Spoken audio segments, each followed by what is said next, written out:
satu kehormatan bagi kami karena hari ini kami diundang oleh IDI Jawa Timur untuk bisa presentasi terkait dengan rabies. Baik Bapak Ibu, untuk menyingkat waktu mohon izin saya share screen ya. Saya Suwarno dari Fakultas Kedokteran Hewan Universitas Airlangga. Baik Bapak Ibu, tadi disampaikan oleh Dr. Windu ya terkait dengan epidemiologi penyakit rabies.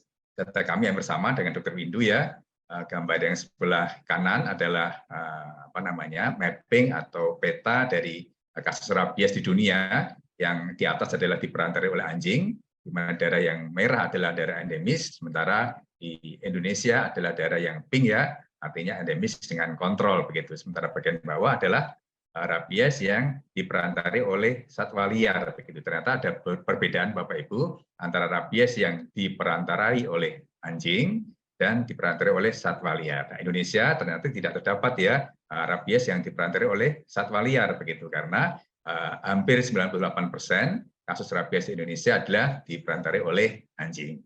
Nah, seperti sampaikan Dr. Windy tadi, maka dunia sepakat termasuk Indonesia yaitu akan menuju zero human death from dog mediated rabies by 2030. Mudah-mudahan Bapak Ibu semuanya atas izin Allah Subhanahu wa taala, insya Allah nanti di tahun 2030 kita terutama Indonesia akan dapat bebas dari rabies. Nah, Bapak Ibu, seperti disampaikan tadi oleh Dr. Windu bahwa rabies adalah penyakit virus ya, penyebab virus atau viral yang bersifat zoonosis, menular dari hewan ke manusia, dan sifatnya adalah fatal. Jadi ketika seseorang atau hewan terinfeksi oleh virus rabies, maka dapat dipastikan hewan atau manusia akan meninggal akibat infeksi virus rabies yang berada di sistem saraf pusat atau di otak. Nah, Bapak Ibu, ini kalau kita lihat data dari Kemenkes ya, bahwa di kasus Januari sampai dengan Juli sudah ada 66.170 kasus gigitan pada manusia, dan yang meninggal sudah 74 jiwa. Sementara di data di kami dari Kementan bahwa target vaksinasi yang seperti disampaikan Dr. Windu tadi harusnya adalah 70%, sekurang-kurangnya menjadi tidak tercapai ya. Seperti apa nanti kita lihat, ternyata anggaran dari Kementan dan dari pemerintah khususnya ya untuk 3 tahun terakhir ini difokuskan pada COVID ya, sehingga kasus rabies menjadi sangat terbengkalai. Itulah salah satu sebab kenapa rabies menjadi sangat meningkat di tahun 2023. Gambar sebelah kiri Bapak Ibu adalah 10 provinsi dengan kasus tertinggi ya di rabies, terutama adalah Bali, NTT, Sulawesi Selatan, Kalimantan Barat, Sumatera Barat, Sulawesi Utara, Riau, NTB, Sulawesi Tenggara, dan Kalimantan Timur. Dan Bapak Ibu sudah ada 4 kabupaten yang menyatakan sebagai KLB, yaitu kejadian luar biasa rabies. Nanti akan lihat datanya seperti ini. Nah, Bapak Ibu, ternyata 4 daerah yang menyatakan status KLB adalah 2 ada di Nusa Tenggara Timur, yaitu Kabupaten Sika dan Kabupaten Timur Tengah Selatan. Sementara di Kalimantan Barat ada di Kabupaten Landak dan di Kabupaten Sintang. Ternyata di kedua provinsi ini jumlah kematian cukup tinggi Bapak Ibu ya, sehingga harus dinyatakan sebagai KLB. Sementara Bali meskipun kasusnya banyak kasus gigitan, tetapi jumlah yang meninggal lebih sedikit, sehingga Bali belum menyatakan sebagai status KLB. Nah, Bapak Ibu, tadi sampaikan Dr. Windu juga bahwa dari 26 daerah endemis ternyata tersebar ya di seluruh provinsi Indonesia, hanya saja di bagian Papua masih negatif semuanya. Jadi daerah berwarna hijau adalah negatif, daerah merah adalah yang positif, gitu Bapak Ibu ya. Dan kita lihat di sini yang Nusa Tenggara Barat yang sebelumnya hijau, sekarang juga menjadi merah. Alhamdulillah saat ini Jawa Timur masih tergolong bebas meskipun bebas terancam begitu. Karena apa? Bali adalah provinsi yang terinfeksi atau endemis, sementara Jawa Timur sangat berbatasan dengan Bali, Bapak Ibu. Baik Bapak Ibu, kita lanjut. Ini adalah data yang kami peroleh terkait dengan kasus kematian ya pada manusia. Ini data di April ya, masih ada 11 kematian, sementara sekarang ada 74 kematian pada manusia. Sementara pada tahun 2023 jumlah spesimen hewan yang terdeteksi yang positif secara rabies sebanyak 760 ekor, yang sebagian besar adalah sampel berasal dari otak anjing yang terinfeksi oleh virus rabies.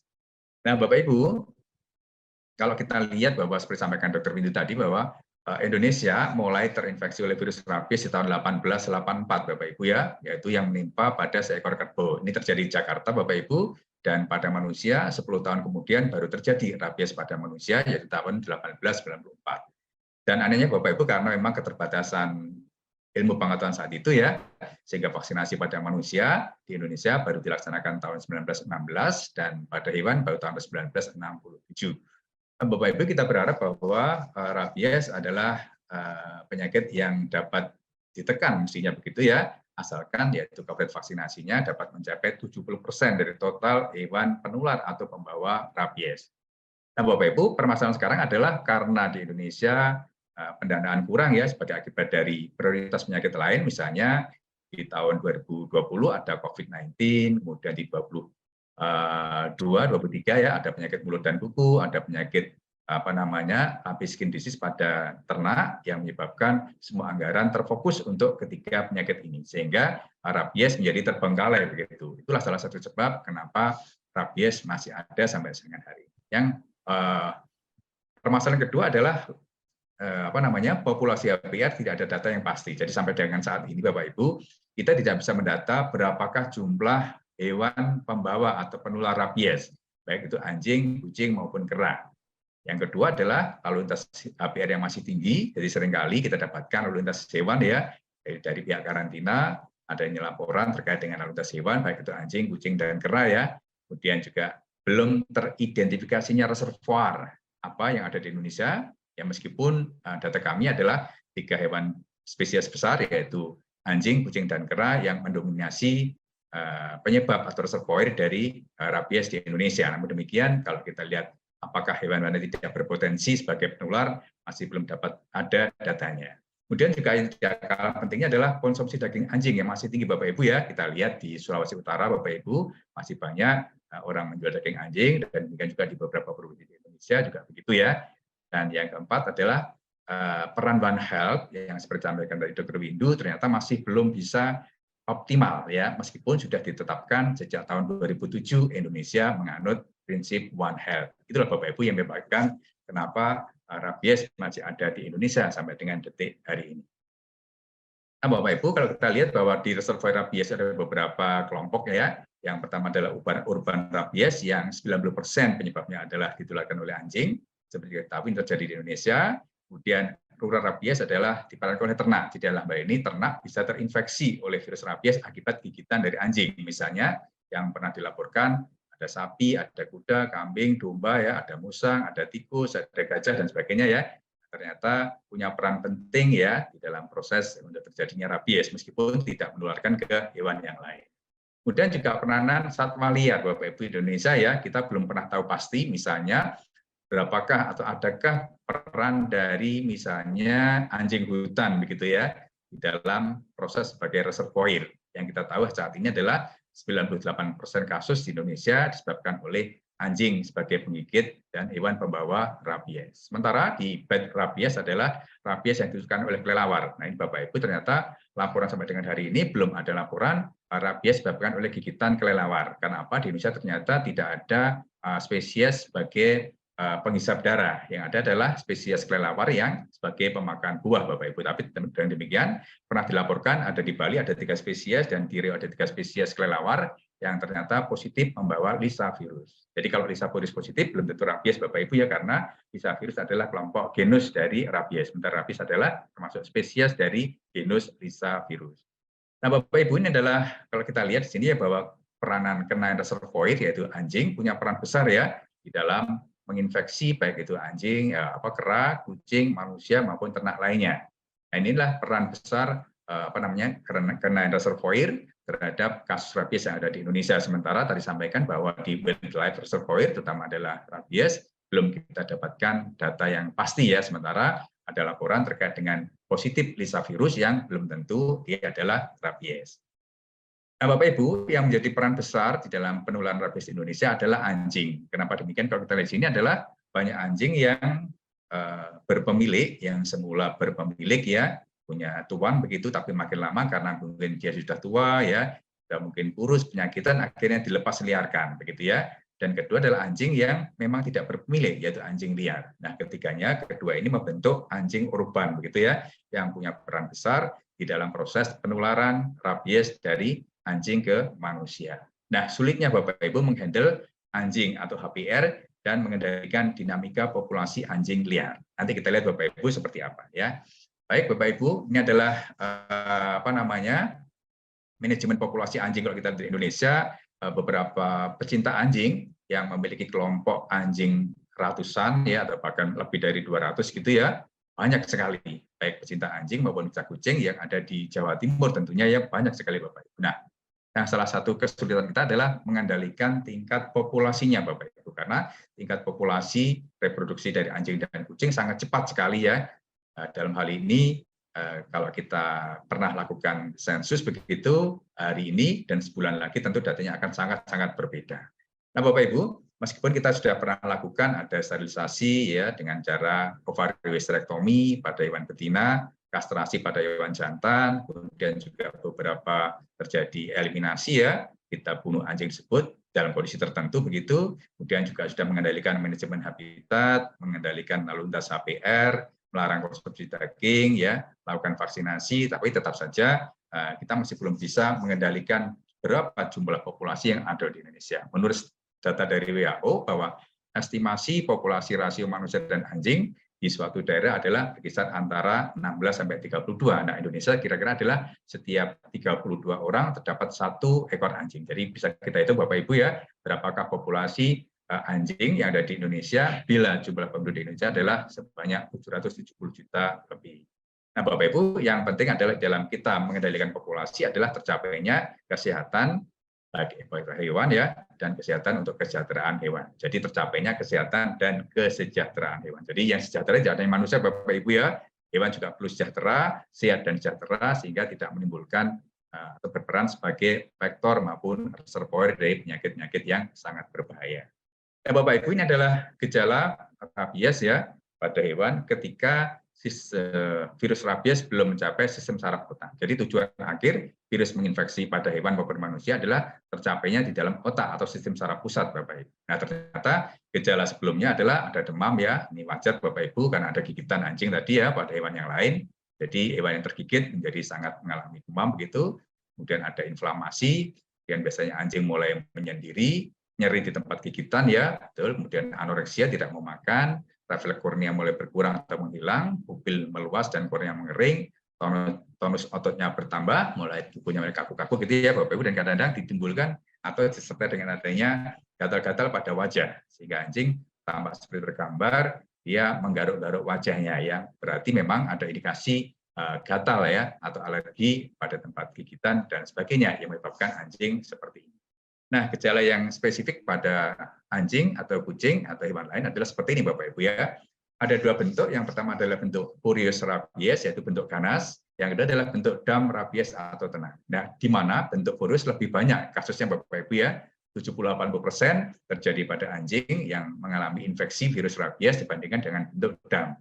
Nah, bentuk furious artinya adalah hewan menjadi sangat takut ya, gampang mengamuk, takut pada orang, tidak mengenali lagi tuannya. Bapak Ibu mungkin ingat ya, kasus rabies yang ada di Pulau Nias ya, di mana ada dokter yang meninggal akibat gigitan anjing, yang ternyata anjing tadi adalah miliknya sendiri, yang ketika terinfeksi rabies tidak ada yang tahu, dan anjing mulai tidak lagi mengenal tuannya, sehingga anjing ini akan menggigit sang dokter, sehingga berakibat sang dokter tadi meninggal akibat gigitan anjing penderita rabies.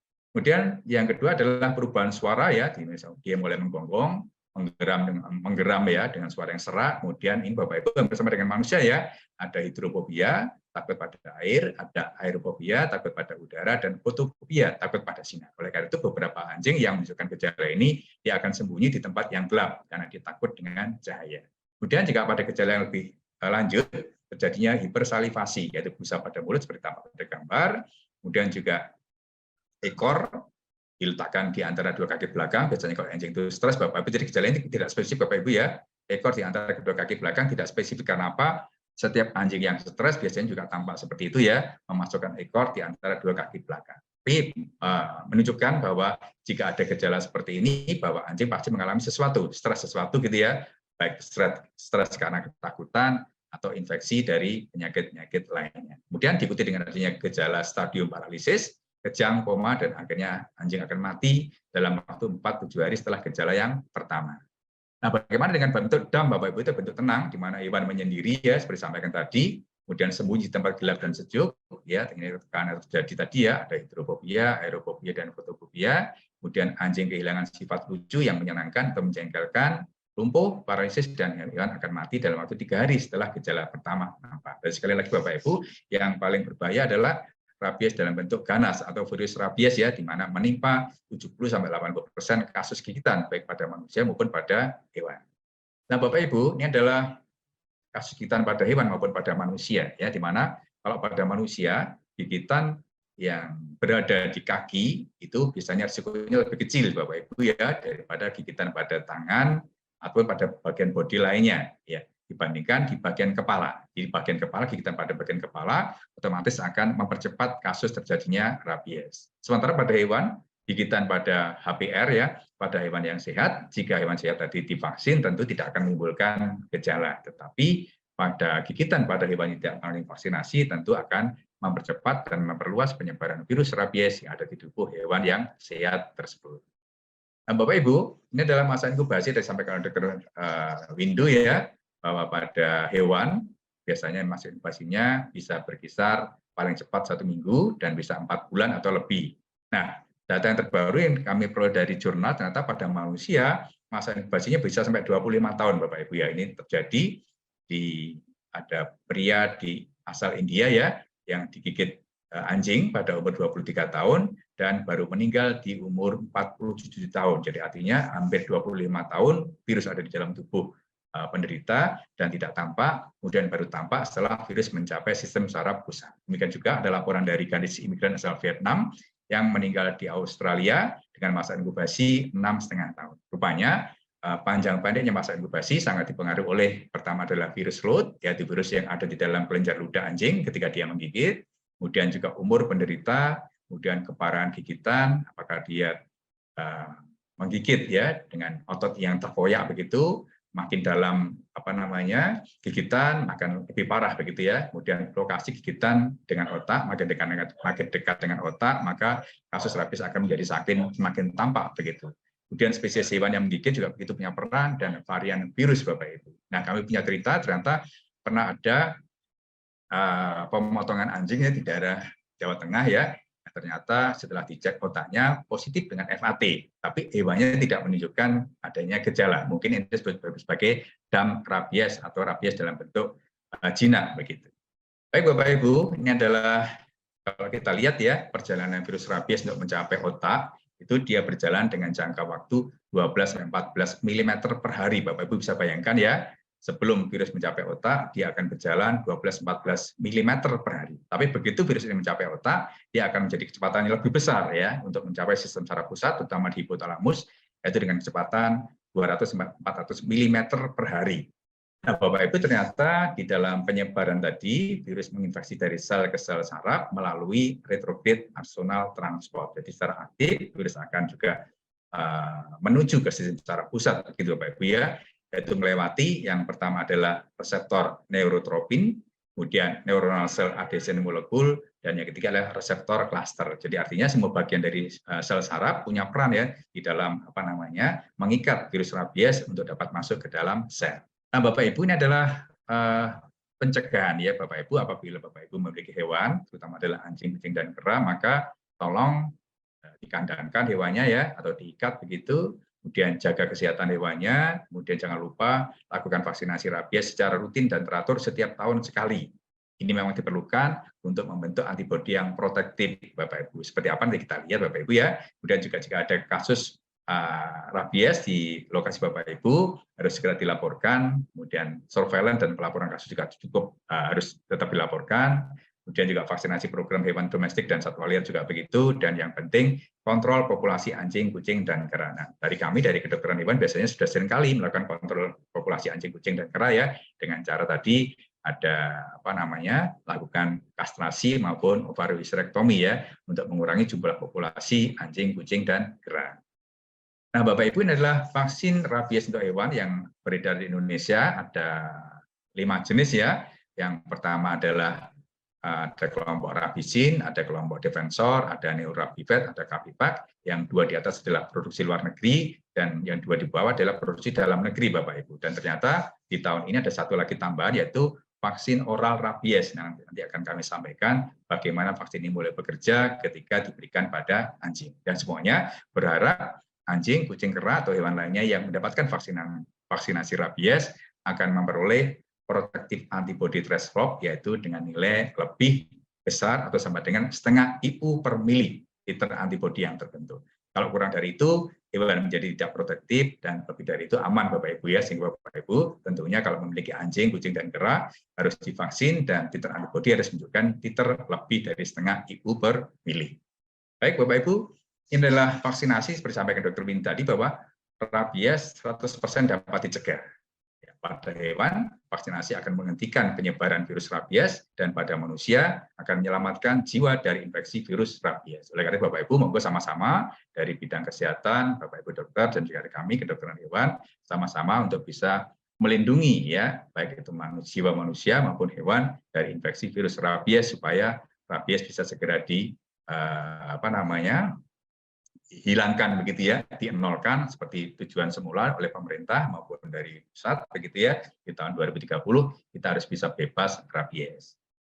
Nah, Bapak Ibu, ini adalah vaksinasi pada anjing yang perlu kita lakukan. Jadi Bapak Ibu yang memiliki anjing, kucing, dan kera, tolong bisa divaksin ya. Di umur pertama vaksin adalah umur 3 bulan. Jadi anak anjing, anak kucing, anak kera yang pertama kali harus divaksin adalah pada saat umur 3 bulan. Sudah siap begitu ya. Tetapi Bapak Ibu yang berada di daerah endemis ya, seperti di Kalimantan, Sulawesi, Sumatera, ya, Bali, maka vaksinasi hewan pertama kali vaksin rabies paling enggak pada umur 2 bulan. Di daerah endemis, syarat vaksinasi untuk rabies boleh dimajukan menjadi 2 bulan. Dan setiap tahun harus dilakukan booster, Bapak Ibu ya. Dan Bapak Ibu, sekarang ini lagi dilakukan uji coba, yaitu vaksin oral pada rabies ya, yang digunakan untuk anjing-anjing liar. Seperti apa? Nanti kita lihat.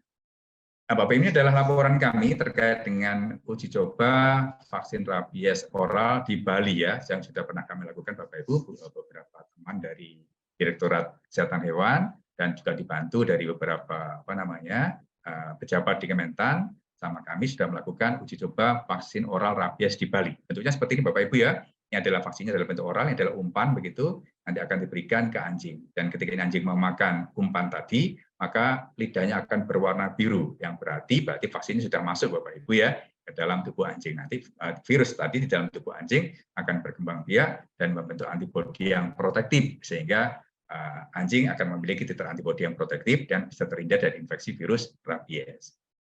Nah, Bapak Ibu, ini adalah cover vaksinasi yang mestinya harus dilakukan di Indonesia ya, sebanyak 70% dari total populasi HPR. Namun sayangnya Indonesia baru bisa mencapai 40%. Sekali lagi Bapak Ibu, banyak penyebab ya, tadi sampaikan di depan, terutama fokus usaha pemerintah untuk melindungi masyarakat Indonesia dari COVID-19, kemudian ternak dari PMK dan LSD, sehingga rabies menjadi terbengkalai ya, sehingga coverage vaksinasi 70% menjadi tidak tercapai dan baru tercapai sekitar 40%. Nah, selain itu juga ketersediaan vaksin di Indonesia dan ketersediaan dana Bapak Ibu ya, yang ternyata masih sangat kurang sekali untuk membebaskan Indonesia dari rabies.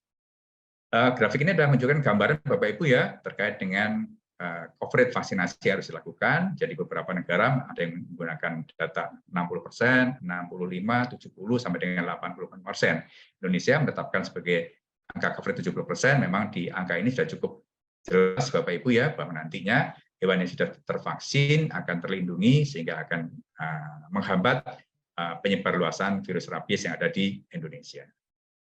Nah, Bapak Ibu, ini adalah hewan yang wajib divaksin Bapak Ibu ya. Jadi ketika Bapak Ibu punya hewan seperti berikut ini ya, ada anjing, kucing, kera yang berpotensi sebagai HPR, maka wajib divaksin. Kemudian hewan HPR yang berada di wilayah endemis, ya, laporan dari Balai Veteriner dan Balai Besar Veteriner di Indonesia, ada anjing, kucing, kera, sapi, kambing, harimau, kukang, tikus, dan musang dan gajah yang pernah terinfeksi rabies di Indonesia. Karena Bapak Ibu, kita juga harus hati-hati, dan alhamdulillah Indonesia dalam ini adalah Jawa Timur masih bebas rabies ya, sehingga kita juga tetap perlu hati-hati, waspada, karena Bali adalah endemis rabies. Kemudian HPR atau hewan yang dilalu lintaskan antar provinsi, misalnya ketika Bapak Ibu membawa anjing ya dari Jawa Timur ke Jawa Tengah atau ke Jawa Barat dan sebagainya, maka harus dilengkapi dengan surat-surat keterangan yang menyatakan bahwa hewan tersebut sudah divaksin rabies dan memiliki titer antibodi yang protektif. Kemudian HPR yang akan dibawa ke luar negeri. Nah, Bapak Ibu, kami juga sering Bapak Ibu ya mendapatkan permintaan ada anjing kucing kera yang akan dibawa ke luar negeri jika minta surat keterangan dari kami. Dan yang penting adalah hasil pemeriksaan uji serumnya menunjukkan titer antibodi yang lebih dari setengah IU per mili. Kemudian hewan import yang akan masuk ke Indonesia, Bapak Ibu ya, yang paling banyak adalah anjing ya, kucing yang sekarang ini banyak diimpor dari luar negeri, maka harus tetap kita cek bagaimanakah titer antibodinya. Apabila titer antibodinya rendah, harus kita lakukan vaksinasi ulang begitu, dan harus kita cek setiap saat bagaimana kesehatan hewan yang akan masuk ke Indonesia. Nah, Bapak Ibu, ini adalah orang ya atau apa ya yang wajib dilakukan vaksinasi terhadap rabies. Dalam hal ini pertama ada dokter hewan praktisi, ini perlu Bapak Ibu semuanya ya, dan penangkar, pekerja terkait hewan, satwa liar, kemudian pemilik hewan kesayangan, peneliti yang terkait dengan rabies. Saya sendiri vaksin rabies Bapak Ibu setiap tahun ya, karena kami juga peneliti terhadap virus rabies sehingga harus melakukan vaksinasi setiap tahun. Pekerja pada industri vaksin rabies, kemudian orang yang berdomisili di daerah endemis berat, traveler ke daerah endemis berat, dan orang yang digigit HPR harus mendapatkan vaksin rabies. Nah, Bapak Ibu, ini adalah perlakuan terhadap hewan penggigit. Jadi ketika Bapak Ibu mendapatkan ada hewan yang menggigit manusia, maka hewan tadi, baik itu anjing, kucing, kera, harus dilakukan penangkapan. Kemudian laporkan ke dinas peternakan atau kesehatan hewan atau dinas terkait, kemudian lakukan observasi ya dengan melakukan pengurungan dan isolasi selama 14 hari. Nah, biasanya observasi ini dilakukan oleh otoritas veteriner atau dokter hewan setempat begitu ya, yang memang memiliki tugas seperti itu untuk melihat apakah nanti ada gejala atau tidak pada anjing yang menggigit orang. Nah, jika ada tanda-tanda rabies tadi, tanda-tanda hewan tadi menunjukkan gejala rabies, maka harus dilakukan eutanasi, kemudian kepalanya dipotong seperti ini Bapak Ibu ya, kemudian kepalanya dikirim ke balai veteriner setempat untuk dilakukan pengujian lebih lanjut. Dalam hal ini akan dilakukan pengujian dengan uji FAT dan sebagainya. Nah, Bapak Ibu, adalah diagnosa rabies ketika Bapak Ibu misalnya didapatkan anjing yang menggigit manusia, maka setelah lakukan observasi dan ada gejala dia menunjukkan gejala rabies, maka harus lakukan uji diagnosis. Yang pertama dapat dilakukan dengan uji sentuh Bapak Ibu ya, seperti ini gambar nomor 1, uji histopatologis nomor 2, nomor 3 adalah imunohistokimia, keempat adalah FAT, dan kelima adalah PCR. Salah satu dari uji ini akan menentukan apakah anjing tersebut menderita rabies atau tidak. Yang penting adalah Bapak Ibu, kita temukan adanya negri bodies Bapak Ibu ya, seperti pada gambar nomor 1 dan gambar 4, tampak adanya negri bodies yang merupakan kumpulan dari virus rabies yang ada di dalam sel-sel saraf. Ini ada, yang berbentuk bulat ya di dalam sitoplasma, menunjukkan adanya negri bodies yang merupakan kumpulan dari virus. Ini juga demikian dengan uji FAT, tampak di dalam sel ini adanya fluoresensi di bagian sitoplasma dari sel yang menunjukkan bahwa virus rabies berkembang biak di sana dan menjadi salah satu persyaratan uji untuk diagnosis terhadap rabies. Nah, Bapak Ibu, ini adalah penentuan status kekebalan pasca vaksinasi pada hewan. Jika Bapak Ibu sudah lakukan vaksinasi pada hewan, anjing, kucing, kera, dan sebagainya ya, dan ternyata harus kita cek ya bagaimanakah titer antibodi yang terbentuk. Nah, ternyata vaksinasi pada hewan ini perlu untuk mengetahui kekebalan hewan, kemudian monitoring hasil vaksinasi dan surveillance. Pemerintah Indonesia sudah siap saat melakukan surveillance terhadap HPR ya, anjing, kucing, dan kera. Kemudian juga demikian masih tetap kebobolan juga di tahun 2003 kasusnya akan meningkat seperti ini. Dan jika hasil titernya adalah rendah, Bapak Ibu, maka harus dilakukan booster. Artinya vaksinasi harus diulang sehingga titer antibodi dari HPR, anjing, kucing, kera yang Bapak Ibu miliki akan segera meningkat dan melebihi setengah IU per mili yang nantinya akan menjadikan kita akan sedikit lega gitu ya, karena pasti hewan tersebut akan dapat terhindar dari infeksi virus rabies. Nah, uji yang sering dilakukan adalah uji ELISA, seperti yang dilakukan juga pada manusia, memiliki ketetapan setengah IU per mili, baik itu adalah batasan dari WHO dan batasan dari UA atau Organisasi Kesehatan Hewan yang ada di dunia. Baik Bapak Ibu, sebagai penutup dapat kami simpulkan yang pertama adalah vaksinasi dapat menghentikan penyebaran rabies pada hewan dan menyelamatkan jiwa manusia dari kematian akibat gigitan HPR. Yang kedua, pendataan populasi HPR reservoir perlu mendapatkan perhatian serius untuk dapat mencapai ketepatan coverage vaksinasi sebesar 70%.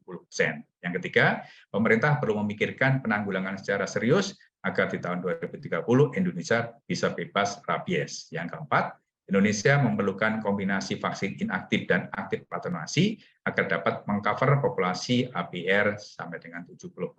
Dan yang terakhir, surveillance dan monitoring vaksinasi harus digalakkan guna mengetahui kasus atau status kekebalan pada hewan yang ada di Indonesia. Demikian Bapak Ibu dapat saya sampaikan, mudah-mudahan bermanfaat. Kami kembalikan ke moderator. Terima kasih. Assalamualaikum warahmatullahi wabarakatuh.